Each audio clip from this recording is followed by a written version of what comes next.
Let's get something straight. Discipline isn't about being perfect. It's not about waking up every single day with a smile on your face and a fire in your chest. Discipline is about doing what must be done, especially when you don't feel like doing it. Here's what most people get wrong. They think discipline is a talent. They think it's something you're born with, or that you wake up one day and just decide to be disciplined. But that's not how it works. Discipline is built like a muscle. And like any muscle, the more you train it, the stronger it becomes. The first powerful key is understanding that motivation is unreliable. Motivation is like that friend who hypes you up when the music is loud and the lights are bright, but disappears when things get hard. Discipline shows up when motivation doesn't. That's where your real growth begins. When you're tired, uninspired, uncertain, those are the moments that build your legacy. Second, you've got to get clear on your identity, because the fastest way to change your actions is to change your self-image. If you start telling yourself, I'm someone who never quits, I'm someone who always keeps my word, I finish what I start, you'll begin to act in alignment with that. You won't need reminders. You'll become the kind of person who simply does what needs to be done.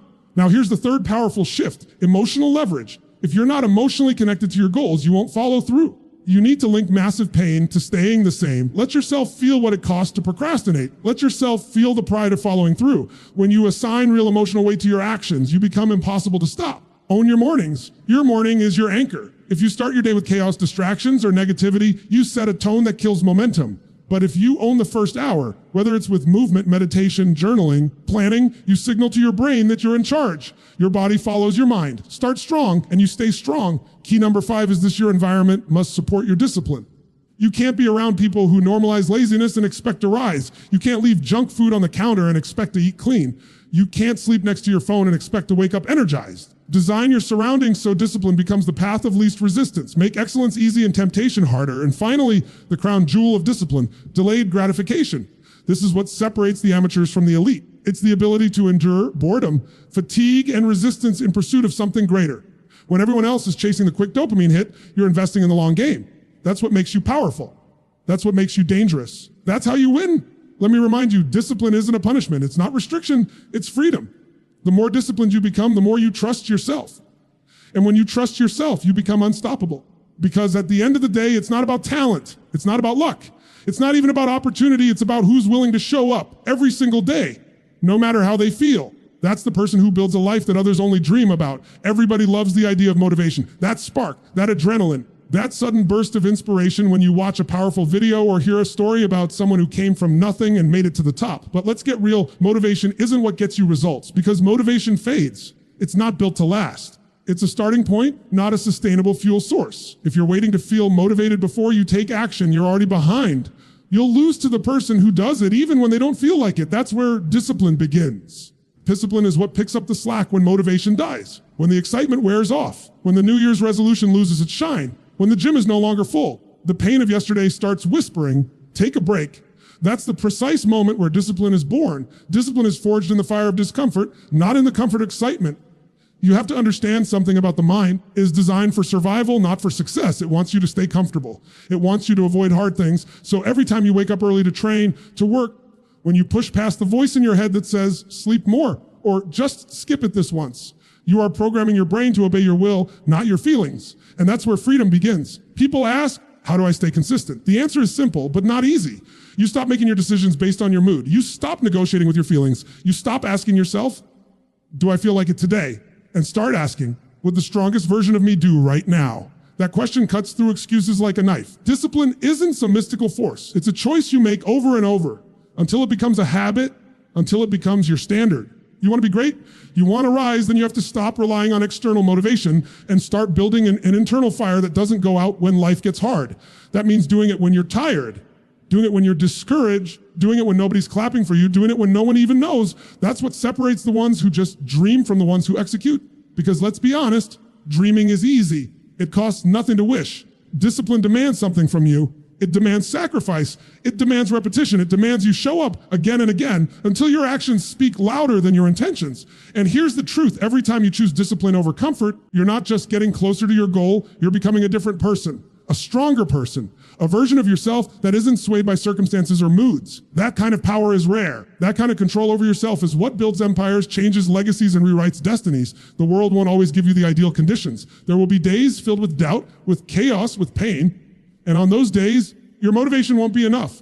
But if you've trained your discipline like a warrior trains his body, you'll move anyway, you'll rise anyway, because you put yourself on something solid, not feelings, not hype, but principle. Here's the beautiful paradox. The more you practice discipline, the more motivation you actually create, because you start seeing results, you start feeling momentum, you start trusting yourself. And suddenly, motivation isn't something you chase anymore. It becomes something you generate. You become your own source of power. That's when life changes. So if you're tired of starting and stopping, if you're tired of feeling like you're capable of more, but not living it, and then make the shift. Decide today that you won't let your emotions dictate your execution. Decide that your vision is worth more than your comfort. Every time you feel resistance, remember, this is your proving ground. This is your opportunity to separate yourself from the pack, because motivation will come and go. But if you build discipline, true, shakable discipline, you'll have something far greater than a spark. You'll have fire that never goes out. The most overlooked truths about discipline is this: your actions will never rise higher than the way you see yourself. You can write all the goals, build all the habits, read all the books. But if your identity is still rooted in who you used to be, not who you're becoming, you'll sabotage your progress every time. The deepest driver of consistency isn't your schedule. It's not your calendar or alarm clock. It's your self-image, because your identity sets the thermostat of your behavior. You can push yourself for a while, but if deep down you believe you're undisciplined, lazy, inconsistent, your actions will always snap back to match that belief. This is where people get stuck. They try to use willpower to change their life, but willpower runs out. Identity, on the other hand, is automatic. You don't have to force what you believe you are. Think about that for a second. If you believe you're the kind of person who trains every day, you don't debate whether you'll go to the gym. You just go. If you believe you're the type who follows through, you don't negotiate with your excuses. You execute. Because your identity isn't just an idea, it's your operating system. It's what runs in the background of every choice you make. And here's the truth: most people ignore your identity is not fixed. It's not carved in stone. It's flexible, moldable, shaped by repetition and reinforcement. Every time you take action in alignment with the version of yourself you want to become, you're voting for that identity. You're casting a ballot for a stronger self-image. You're wiring your brain to believe, this is who I am now. So if you struggle with inconsistency in the past, don't just try harder, upgrade how you see yourself. Don't say, I'm trying to be disciplined. Start saying, I am disciplined, even if it feels like a stretch. Even if you're not there yet, because your brain follows your words and your body follows your brain. What you speak becomes what you expect, and what you expect becomes what you accept. So speak the identity you want until it becomes the identity you live. Here's how you build it, one action at a time. Show up when it's inconvenient. Do the work even when it's small and unnoticed. Follow through on what you said you'd do, even if no one's watching. Every time you do that, you're stacking evidence. And the more evidence you build, the harder it becomes for your old story to survive. You start replacing the old narrative. I always quit. I never stick to things. With a new one, I show up. I finish. I don't need hype to stay committed. That shift doesn't just improve your discipline. It transforms your identity at its core. Reason most people never reach the level they're capable of is not because they lack talent. It's because they never shift their identity to match their vision. They try to create a new life with an old mindset.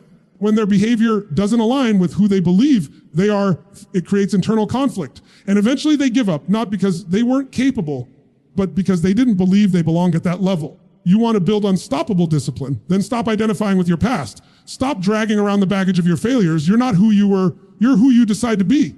And that decision happens in the present moment, not next month, when you feel ready, right now.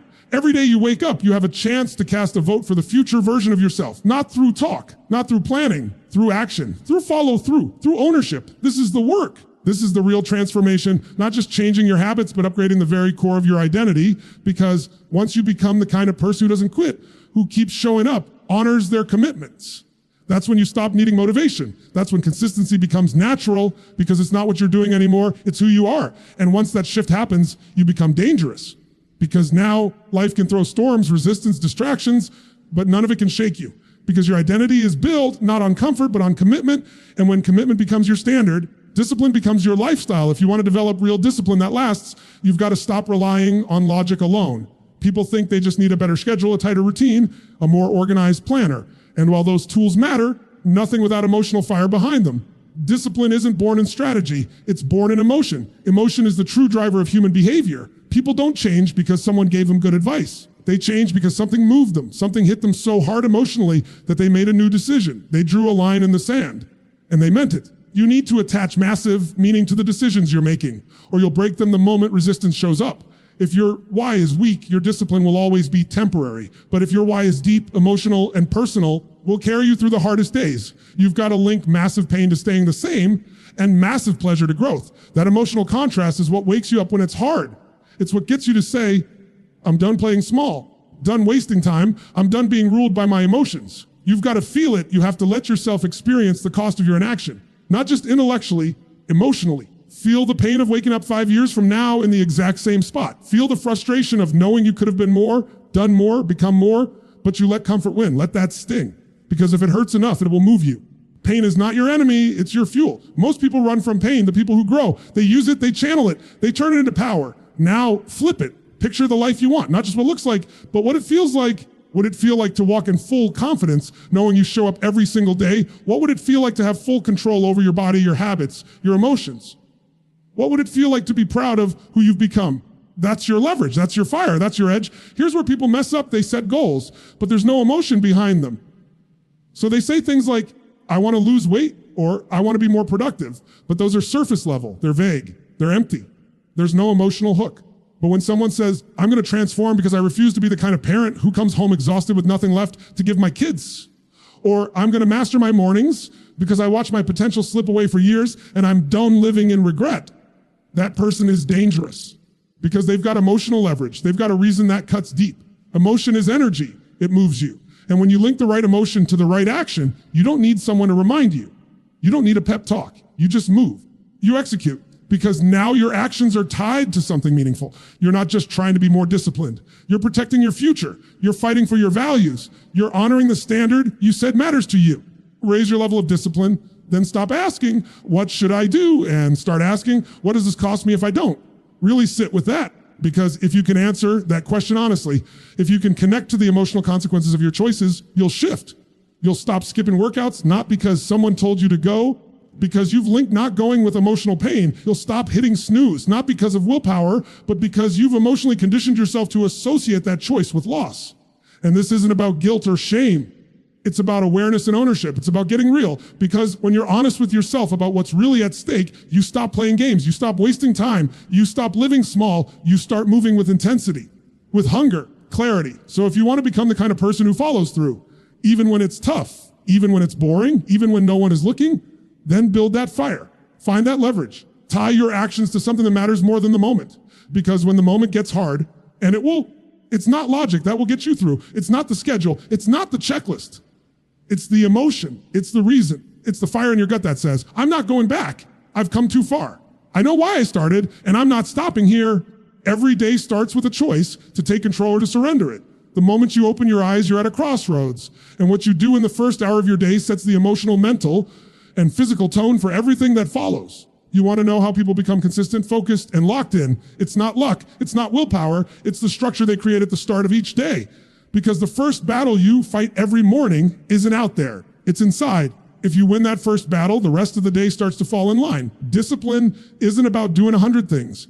It's about doing the right things with relentless consistency. One of the most powerful right things you can do is design a morning that sets you up to lead, not react. Most people wake up and go straight into chaos. They roll over, check their phone, scroll through social media, read the news, answer texts. Before they've even stood up, their mind is already filled with noise they didn't choose. That's not a morning. That's a hijacking. You've handed over your focus before you've even taken your first breath with intention. The most disciplined people, the ones who seem to always be in control, who perform under pressure, who stay grounded even when life gets messy, they guard their mornings like a sacred ritual, not because they're obsessed with routine, because they understand one truth: how you begin is how you continue. When you start your day from a place of calm, clarity, and control, you build momentum that compounds throughout your decisions. Every choice that follows becomes easier, more aligned, more intentional. You don't have to do what the world does. You don't have to wake up and run straight into stress. You can take back that first hour. You can own it, and when you own your morning, you stop reacting to life and start creating it. It doesn't have to be complicated. It's not about perfection. It's about intention. Maybe it's 10 minutes of silence to connect with your breath and your purpose. Maybe it's moving your body, even if just a short stretch or a walk. Maybe it's writing down what matters most today. Maybe it's simply refusing to touch your phone until you've spoken something powerful to yourself. The point is, you set the tone. You plant the seed of discipline early so it grows strong throughout your day. Because here's the truth. If you wait until the day starts pulling at you, if you wait until emails pile up, if you wait until everyone else's needs hit your doorstep, your energy gets scattered, your focus gets diluted. your willpower weakens. But if you train yourself to do something intentional every morning, to wake up with direction, to move with purpose, to remind yourself who you are and why you're here, you enter the day with force instead of fragility. And this isn't just about productivity, it's about identity. When you train yourself to rise early, to step into the morning with structure, you begin to see yourself differently. You start to feel like a leader of your life. You trust yourself more. You walk taller, you move quicker. That self-trust becomes the root of discipline. You're no longer chasing motivation.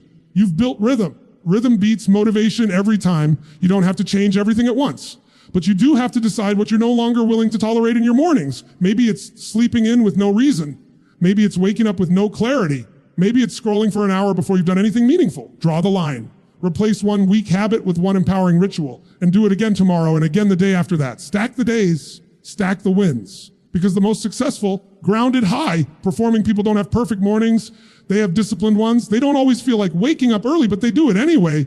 They don't always feel inspired at sunrise, but they create inspiration through action. That's the shift you must make if you want to rise. You stop waiting to feel like it. You stop hoping for the right mood.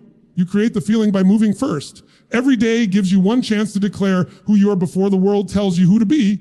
Start strong, start focused. Start with something that builds your inner fire, because once you win that morning, everything else becomes easier to conquer. No matter how strong your will is, if your environment is working against you, will eventually break you. People underestimate just how much their surroundings influence their habits, their energy, and ultimately their discipline. You could have the best intentions in the world. If you keep putting yourself in spaces that drain you, distract you, or pull you away from your standards, discipline becomes a fight you will keep losing. Your environment isn't just the background of your life. It's the silent force that shapes the way you think, feel, and act every single day. It starts with the physical space. Look around. Does your environment inspire action or promote laziness? Is it organized or chaotic? Empowering or draining? If your home, your desk, your car, your phone, even your digital space is filled with clutter, then that's exactly what your mind will reflect. Clutter creates confusion. Disorder leads to delay. When you design your environment intentionally, when you create space that reflects focus, clarity, and simplicity, you make discipline easier to access. You remove friction. You don't have to fight through resistance just to start. It goes deeper than just the space. Your environment also includes the people you surround yourself with. Take an honest look at who you allow into your world, because energy is contagious. Discipline is contagious, but so is laziness. So is mediocrity. If you're constantly around people who normalize skipping steps, making excuses, or settling for average, that becomes your new standard. Whether you realize it or not, you may love those people, but if their habits contradict your mission, you've got a decision to make. Do you want comfort or do you want change? You don't rise to the level of your goals, you fall to the level of your systems. And your environment is part of that system. It should remind you of your values. It should push you to be better. It should be aligned with the kind of person you want to become, not the person you're trying to outgrow. That means surrounding yourself with people who challenge you, people who hold you to a higher standard, people who don't let you coast. The truth is, if you're always the most disciplined person in the room, you're in the wrong room. You need to be around individuals whose very presence raises your game. You also need to think about your digital environment, the apps you use, the notifications you get, the content you consume. Because if you wake up and the first thing you see is negativity, noise, or distraction, hijack your mind before you've even had a chance to focus. Your brain wasn't designed to process hundreds of inputs before breakfast. So if you don't protect your digital space, it will steal your discipline. Unfollow the noise. Mute the drama, block the distractions, create space for stillness, for vision, for execution. Now understand this environment isn't just something you respond to, it's something you create. It's your responsibility to design an environment that serves your vision, not your excuses. Set up your space for success. Lay out your clothes the night before. Prep your food in advance. Put your phone in another room. Build systems that make the right decision the easy decision. That's how you stack discipline. Not through constant willpower, through intelligent design, make discipline automatic by making your environment aligned. Most people are trying to change their life while living in the same conditions that created their struggle. That's a recipe for frustration. If you want new outcomes, you need new inputs. If you want stronger discipline, you need a cleaner, clearer space. You need higher standards for who and what gets access to your energy. You don't have to cut everyone out or move to a mountain, but you do have to become intentional. Every element of your environment is either reinforcing your discipline or eroding it. So ask yourself what needs to be removed, needs to be rearranged, what needs to be upgraded. Because when your environment aligns with your purpose, discipline doesn't feel like a grind. It becomes your rhythm. It becomes the default, not the exception. Once your environment starts working for you, not against you, that's when you unlock your full potential. That's when showing up consistently becomes a natural extension of your space, your people, your tools, your world. You don't just build discipline by working harder. You build it by thinking smarter. And there's nothing smarter than crafting an environment that makes excellence inevitable. If you want to separate yourself from the crowd, if you want to rise while others plateau, you must master one of the most difficult yet powerful disciplines a person can learn, the ability to delay gratification. In a world that rewards speed, that worships instant results, that hands out validation in likes and swipes, the person who can wait, who can endure, who can hold the line while everyone else chases quick relief, that person becomes unstoppable. Because the truth is, success doesn't come to the most talented. It comes to the most patient, to the ones who are willing to say no to now so they can say yes to what they truly want later. We live in a culture addicted to shortcuts. Everyone wants the hack, the fast track, the secret nobody else knows. The truth that very few are willing to accept is this: the shortcut is consistency over time. It's waking up every day and choosing purpose over pleasure, choosing effort over ease, choosing progress over comfort, not once, but again and again until it becomes who you are. That's the essence of delayed gratification. It's saying, I know what I want in the moment, but I know what I want most even more. That kind of thinking isn't natural. It has to be trained, because the mind always seeks comfort. It wants the cookie now, the rest now, the escape now. But when you train yourself to pause, to interrupt that impulse and ask, what's the long-term cost of this short-term choice? You begin to take back control. You build power. You become someone who doesn't get pulled around by cravings and urges. You move with purpose. You move with intention. This is what separates people who live average lives from those who live extraordinary ones. It's not more knowledge. It's not better luck. It's that most people are unwilling to be uncomfortable long enough to see real results, to feel good today, even if it costs them tomorrow. But the ones who win, they flip it. They're willing to feel uncomfortable now because they know it builds a tomorrow worth showing up for. They understand that success is rented. Rent is due every day, not just on the days you feel good. Discipline is the bridge between what you want right now and what you want most. And every time you choose to delay gratification, every time you say no to the easy road and yes to the meaningful path, you're laying another brick on that bridge. It's not about denying yourself pleasure forever. It's about earning it. It's about saying rest. But after I've done the work, I'll celebrate. But after I've earned the victory, that kind of patience, that kind of emotional maturity, that's rare. And that's why it's powerful. Here's what most people miss. Delayed gratification doesn't mean you don't feel good now. It means you feel good for the right reasons. It's the pride of pushing through when it's hard, the satisfaction of stacking wins, quiet confidence that comes from knowing you didn't give in to weakness. That kind of fulfillment doesn't come from a quick fix. It comes from staying true to your values when it's hard, from keeping promises to yourself when no one else would know the difference. That's real self-respect. This is why long-term thinkers always win, because while the world chases the dopamine of now, they're building something unshakable. They're doing the reps others avoid. They're putting in the hours no one sees. And eventually the compound effect kicks in. One disciplined day turns into a week turns into a month becomes a new standard. Others are stuck in a cycle of starting over. They're rising brick by brick, choice by choice. So when you're tempted to take the easy path, remember this: nothing great is built in comfort. Greatness is built in the resistance, in the silence, in the quiet moments where you say no to what feels good now so you can experience what feels right later. The gym session you almost skipped, the hour of focus you almost delayed, the habit you almost broke. Those moments are the training ground. That's where real power is built. You're not just delaying gratification, you're developing resilience. You're forging a mindset that can't be broken. In the end, it's simple. You can either choose the pain of discipline now or the pain of regret later. One weighs ounces, the other weighs tons, but only one leads to freedom. The choice is always yours.